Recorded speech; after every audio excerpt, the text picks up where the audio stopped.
You ask Tiger to solve. This deals with linear equations with one unknown. The final result is w=2. Let's solve it step by step.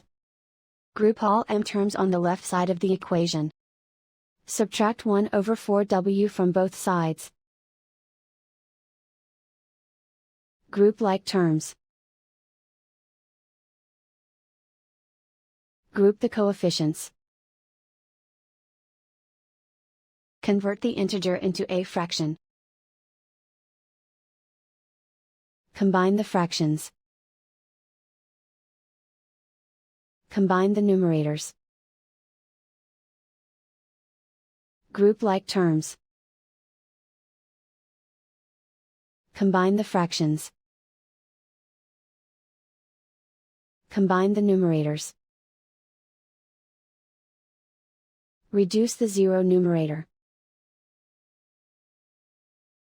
Simplify the arithmetic.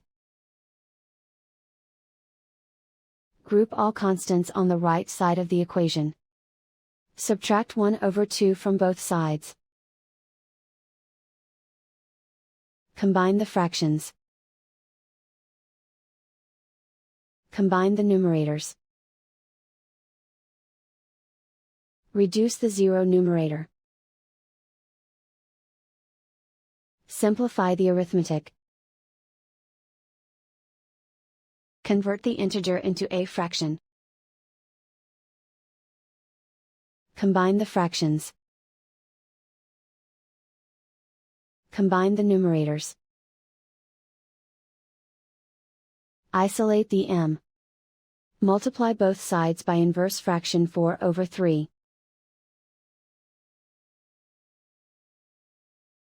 Group like terms. Multiply the coefficients. Simplify the fraction. Multiply the fractions. Find the greatest common factor of the numerator and denominator. Factor out and cancel the greatest common factor. And so the final result is w=2.